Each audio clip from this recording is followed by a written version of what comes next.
നമസ്കാരം. തെരഞ്ഞെടുപ്പ് അടുത്തതോടെ ബാർ ഉടമകൾക്ക് പിന്നാലെ സംസ്ഥാനത്തെ ക്വാറി ഉടമകൾക്കും പിണറായി സർക്കാരിന്റെ കരുതൽ.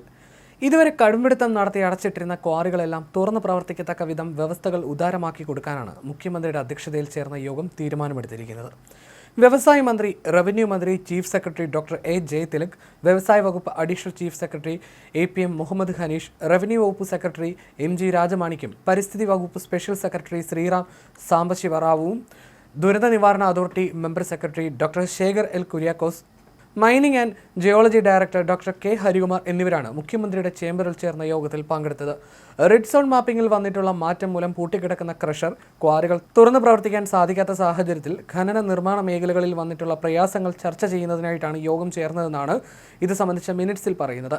റെഡ് സോൺ മാപ്പിലെ മാറ്റങ്ങൾ ഇങ്ങനെയായിരുന്നു. 2025 ഒക്ടോബറിൽ പ്രസിദ്ധീകരിച്ച പുതിയ ഉരുൾപൊട്ടൽ സാധ്യത ഭൂപടം അനുസരിച്ച് നിലവിൽ പ്രവർത്തിച്ചുകൊണ്ടിരിക്കുന്ന 152 ക്വാറികൾ മീഡിയം അല്ലെങ്കിൽ ഹൈ സസ്പിറ്റബിലിറ്റി സോണുകളിലായി മാറിയിട്ടുണ്ട്. 2016 ദുരന്ത നിവാരണ പ്ലാൻ അനുസരിച്ച് ഹൈ ഹാസാർഡ് സോണുകളിൽ ക്വാറി ബ്ലാസ്റ്റിംഗ് അനുവദനീയമല്ല. ഇത്തരം ഭൂമിയിലെ ക്വാറികൾ ക്രമവൽക്കരിക്കുന്നതിനുള്ള ചട്ടങ്ങൾ നിലവിലുണ്ടെങ്കിലും ഫീസ് സ്വീകരിക്കുന്ന പോർട്ടലിലെ സാങ്കേതിക തകരാറുകൾ കാരണം പ്രവർത്തനം തടസ്സപ്പെട്ടിരിക്കുകയാണ്. പഴയ ക്വാറികളിൽ ഡ്രോൺ ലീഡാർ സർവേ പ്രകാരം ധാതുവിൻ്റെ അളവിൽ വലിയ വ്യത്യാസങ്ങൾ കാണുന്നതിനാൽ നിലവിലെ പിഴ ചുമത്തുന്നത് പ്രായോഗികമല്ലെന്നും യോഗം വിലയിരുത്തി. ഡിസാസ്റ്റർ മാനേജ്മെൻറ്റ് പ്ലാൻ പരിഷ്കരിക്കുന്നതനുസരിച്ച് പഠിക്കാൻ ദുരന്ത നിവാരണ അതോറിറ്റി, പരിസ്ഥിതി, വ്യവസായ വകുപ്പുകളുടെ പ്രതിനിധികളടങ്ങുന്ന കമ്മിറ്റി രൂപീകരിക്കാനും യോഗം തീരുമാനിച്ചു. ഫീസ് അടയ്ക്കാൻ വൈകുന്ന സാഹചര്യത്തിൽ ഭാവിയിൽ ഫീസ് അടച്ചുകൊള്ളാമെന്ന സത്യവാങ്മൂലം വാങ്ങി ക്വാറികൾ പ്രവർത്തിക്കാനും അനുവദിക്കും. ക്വാറി ഉൽപ്പന്നങ്ങളുടെ ലൈസൻസ് ഫീസ് പുനഃപരിശോധിക്കുന്നതിനായി വ്യവസായ ധനകാര്യ വകുപ്പ് മന്ത്രിമാർ ചർച്ച നടത്തും. പഴയ ക്വാറികളിലെ അളവിലുള്ള വ്യത്യാസവും പിഴ സംബന്ധിച്ച പ്രശ്നങ്ങളും പരിഹരിക്കുന്നതിനായി ഒരു ഒറ്റത്തവണ അദാലത്ത് നടത്താനും തീരുമാനിച്ചിട്ടുണ്ട്. അതേസമയം തെരഞ്ഞെടുപ്പ് അടുത്തതോടെ ജനങ്ങളുടെ കണ്ണിൽ പൊടിയിടാനുള്ള സർക്കാരിൻ്റെ നീക്കങ്ങളെല്ലാം തന്നെ തകൃതിയായി നടക്കുന്നുണ്ട്. അത്തരത്തിലൊന്നായിരുന്നു ഏതാനും ദിവസങ്ങൾക്ക് മുൻപ് പത്തനംതിട്ടയിൽ നിന്ന് പുറത്തു വന്ന മറ്റൊരു വാർത്തയും.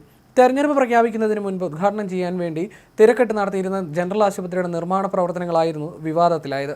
ആശുപത്രി പുതിയ കെട്ടിടത്തിന്റെ ഉദ്ഘാടനത്തിന് സ്വാഗത സംഘം രൂപീകരിക്കുന്നതിന് വേണ്ടി ആരോഗ്യമന്ത്രി വിളിച്ചു ചേർത്ത യോഗം പ്രതിപക്ഷ ബഹളത്തെ തുടർന്ന് അന്ന് അലങ്കോലപ്പെടുകയും ചെയ്തിരുന്നു. CPMന്റെ പ്രമുഖ നേതാക്കൾ ഉൾപ്പെടെ യോഗം ബഹിഷ്കരിക്കുകയും ചെയ്തിരുന്നു. ജനറൽ ആശുപത്രിയിൽ പുതുതായി നിർമ്മിക്കുന്ന ബ്ലോക്കിന്റെ ഉദ്ഘാടനമായിരുന്നു തിരക്കെട്ട് നടത്താൻ മന്ത്രിയുടെ നേതൃത്വത്തിൽ ഒരുങ്ങിയത്. മാർച്ച് 10 നിയമസഭാ തെരഞ്ഞെടുപ്പ് പ്രഖ്യാപിക്കുമെന്നാണ് കരുതുന്നത്. ഇതിനു മുൻപ് ഉദ്ഘാടനം നടത്തുന്നതിന് വേണ്ടി തിരക്കെട്ട് നടത്തുന്ന നിർമ്മാണ പ്രവർത്തനം അശാസ്ത്രീയമാണെന്നും ആക്ഷേപമുയർന്നു. കട്ട കെട്ടുന്നതിന് പിന്നാലെ സിമന്റ് പ്ലാസ്റ്ററിംഗ് നടത്തി. അപ്പോൾ തന്നെ വൈറ്റ് സിമന്റ് പൂശി വീഴുന്നു.